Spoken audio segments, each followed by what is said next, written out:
The only political thing I ever did was at the hospital where I worked. Mm-hmm. And that was, they used to have this thing where all the orderlies who were, and the nurses' aides, the nursing aides, of which I was one of the aides, were called by their first name.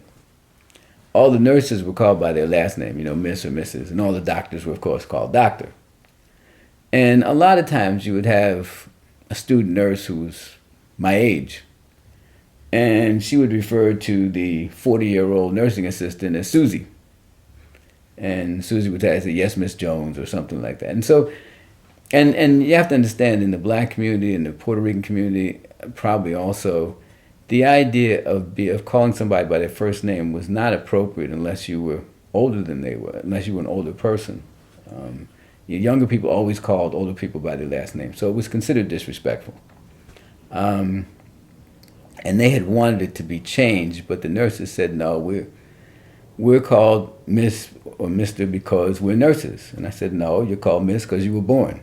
And if you want me to, I'll call you. If you want me to call you Miss So and So RN, nurse, I'll do it. But and so we had this discussion back and forth, and so I started this petition to have it changed so that all people would be called by their last name. And it was the last summer I ever had that job. But anyway, they didn't hire any summer workers after that. But what happened? Well, I was kind of young and stupid at the time, but anyway, your time. But we had this change. No, I mean that wasn't the part that was difficult, but we all signed our name because I signed my name first and biggest, Yeah. So I got everybody else to sign. And what was interesting was the people who were the most vocal about complaining about it were the least likely to sign. Right. The people who said nothing, who had said nothing for years, were the first ones to sign. And so, because other people were scared. And so, for me, it was a summer job. It was no risk for me. You know what I mean? So I didn't get the job next time. Big deal. You fire me, so what? I'm a college student. These other people had their this is their livelihood, exactly. Right. So we signed this thing, and then the nurses still didn't want to go along with it. So you signed it. You presented it to who? Right, we presented it to the head of nursing. Head of nursing, okay. Yeah, not the administration. No, the nursing director, and the nurses resisted, and so we didn't respond when we were called by our first name. Now, you can understand in the operation, when somebody says, "What's the sponge count?" and I look at the clock like you're not talking to me, that's pretty. Wow. So you have to call me Mr. Romero, And so the other people were doing that too, so it changed pretty quickly, and so. Wow. So are most of the people who, of course, housekeeping and orderly would be non-whites, would be. Yeah, they were mostly African American and Puerto Rican for the most part, and so. Now that's a statement. So, yeah, it was. That's a statement. Even though you're just a young college punk who didn't have as much invested, that's still a statement. It was the only thing I ever really did that was in terms of protest that I remember. Like in that age, during that period. But that's also real, so not only more effective, but it's at the right level. It was at the level. We could be protesting Vietnam War and, Yeah, but and we'd be on TV, but still, it's just, But see, I didn't have the nerve to do the other stuff. If you look at the person I thought who took a moral stance to it was the person who was called Cassius Clay, Muhammad Ali. Mm-hmm. He said, "I'm not going. It's not because I'm a conscientious objector. I just don't believe in this. I think it's wrong. I'm not going." If I had that kind of nerve, it would have made a difference. If a lot of young people had said that, because quite frankly, that's where I was. I mean, I didn't think I couldn't kill somebody. In fact, I knew I'd kill somebody. If I got a gun and you got a gun, and I want to shoot first. Shoot first. It's like, and but these were not people that I had any issue with. Right. It didn't make any sense to me.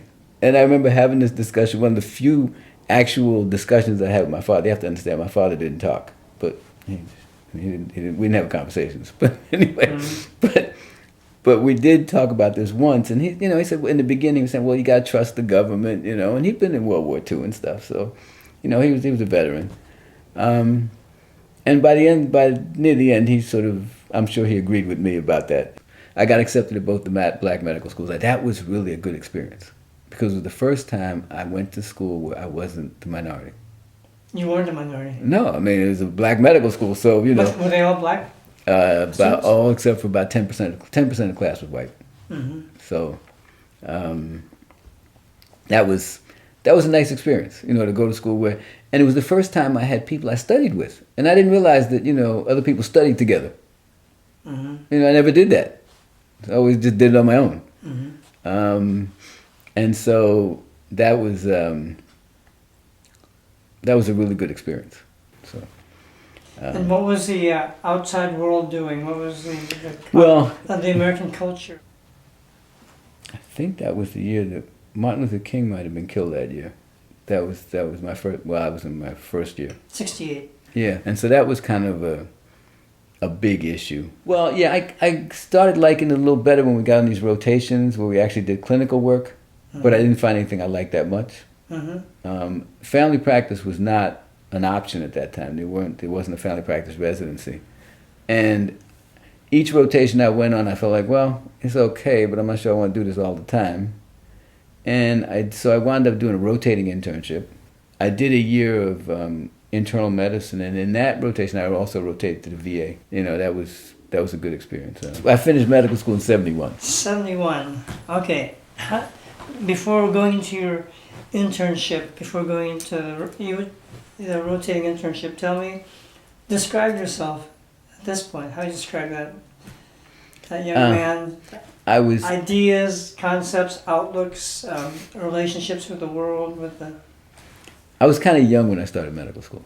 I started school a year early, and in the sense that many students who went to medical school didn't go straight out of college. Some didn't. Some were had done other things and stuff like that. So I was really one of the younger members of the class, one of the youngest members of the class, and I was relatively immature at that time. I didn't have much life experience. I mean, I'd lived at home until I went to medical school, and it was around that time. It must have been my senior year. Mm-hmm. I actually wound up getting married my senior year, which was kind of crazy. So you got married? Yeah. How long did that last? 5 years. 5 years, okay. So then you chose a rotating internship. Yeah.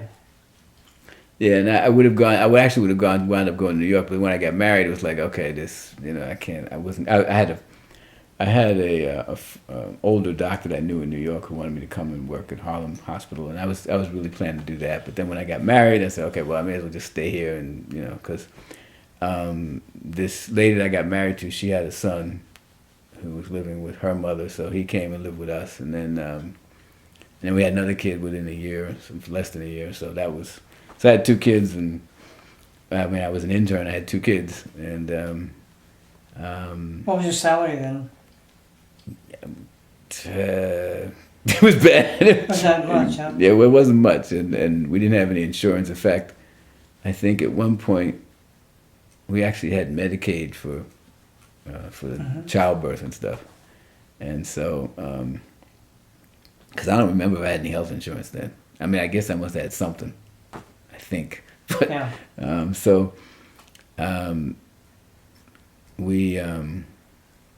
We stayed. I mean, I was married through my internship, my first year residency. Then I worked for a year in a clinic. After your internship? After my first year residency. Yeah. I was broke, and so I went and worked in a clinic. It was actually supposed to be a fellowship in family practice, because I was kind of interested in this family practice thing, because they were actually talking about people instead of just organs. Yeah. I mean, I was like, wow, this is a different kind of thing. They're actually talking about how you relate to a person and stuff like that, which was different than, and internal medicine was just organs. I mean, it was sort of hearts and livers and kidneys, but it wasn't people. And at least it didn't feel that way to me. And so I did what I thought was supposed to be this fellowship. It actually wound up me working for a year for a clinic. And so then I went and did a year of family practice. And if you What was that? At the same hospital. They had actually started a family practice residency. So, you took your boards in 1975? Yeah, or 76. I can't remember which. 76, okay. And then what did you do after that? Well, I went to around that time. I got separated in '75 from my wife. I was working. I was working in D.C. at a clinic. That's when I decided to take a job at another clinic because they weren't going to pay me what they said they were going to pay me. So anyway, I worked there for a year. I was a single parent. I had it set up so that between 2 and 3 I could go pick up the kids at school, come back, and I had my lunch between 2 and 3, and then I'd work from 3 to 5. So it worked out well. I mean, it was in the neighborhood. Oh, you had the kids? Yeah, I had the 2 kids. Wow. So, How old were they then? I think 3 and 5, something like that. Wow. 4 and 6, somewhere in there. So I guess around 3 and 5. 4 and 5. 4 and 6. 4 and 6. And so, yeah, it was a busy time. And so then after that, we moved to Texas. The kids and I moved to Texas. I went in the U.S. Public Health Service. 1976, you went to Texas. Tell me about that. It was Raymondville, Texas. It was Raymondville? Yep, town of 8,000 people. And I lived in big cities all my life, so that was an interesting contrast. Mm-hmm. It was 80% Hispanic, and 20% Anglo, as they call it. And there was it was about 40 miles north of Brownsville, which is at the southern tip of Texas. So it was directly north of Brownsville and about 25 miles from the coast. And it was a big farming area, and it was a nice experience. I mean, I didn't learn enough Spanish because there were always people there interpreting, and for people who didn't speak English. But most of the folks spoke English, and the schools were interesting because they actually taught the kids English and Spanish at the same time. Mm-hmm. So that they'd have one day where we spoke Spanish and one day we spoke English in the playground. Wow. So they would have, and so kids grew up bilingual, which was good. We were there for a year, and then I transferred here to Seattle. Then I started working at Country Dock in Carolyn Downs. I met you when you came to Seattle. Yeah, right. With John Vassell and Ray Lewis. Oh, okay. Remember that? I was a medical student when I met. So tell me about arriving in Seattle and where you lived. And lived up on what's the name of that? Federal Avenue East, the very north end of Federal Avenue. Okay. And so, well, what happened? You know, they used to pay people to work there. They used to pay them, but they only pay them $10 an hour, I think. And so it was hard to get docs to work for $10 an hour. Wow. But they this paid. Is a co-op, right? Yeah, everybody got paid $10 an hour. Right. Everybody. So if you were the front desk person, it was a good salary. But if you were a doc, it was ridiculous, you know. So, but everybody got paid $10 an hour. So when you know Rick Ludwig, right? Yep.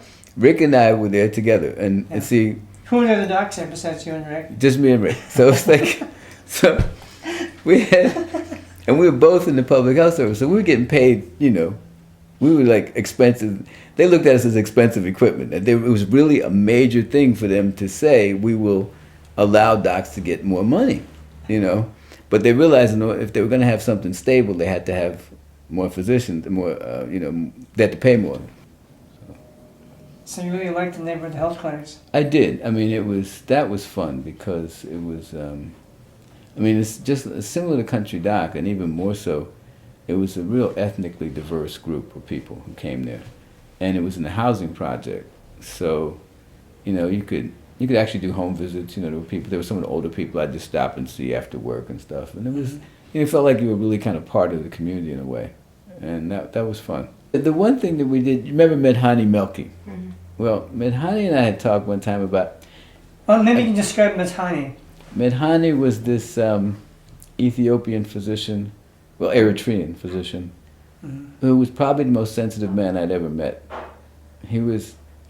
Tell me a little more. He noticed things. He would notice people's moods. You know, one day I walk in and he said, "Hey, Colin, how you doing?" I said, "Fine." He said, "No, you're not. Come here." You know, normally fine would get me by almost anybody. But, you know, it's like, but Medhani was just attuned to people's emotions in a way I'd never seen before. And so he was really good with patients in that way. But he was a really sensitive guy, and we had talked a little bit. I had this idea that we really needed to do something different in the community. We really need to get involved in the community. And that one of the things I'd like to do was to get recognition for students who were doing well in school. Because what I saw was that a lot of the kids, they would, if they did well in school, nobody got excited. They would only get excited if they were on a basketball team or a football team and they scored a touchdown or a basket. Then everybody would come. You know, when you did sports, your whole family came out to watch you. When you did well in school, nobody said anything. You know, over 30 plus years of clinical practice, what have you learned from being in the position that you're in? Well, I guess one thing is that people are very similar. I mean, there are cultural differences, but most people are very, very similar. They have very similar experiences and, you know, they react similarly to similar circumstances. We make a big issue of, you know, being culturally competent, but at least personally I think that it's more important to be empathetic. I mean, if you can empathize with people, and Tina's very good at this. I mean, she's really good at this, but, you know, you can cross a lot of cultural divides if you can just be empathetic with people.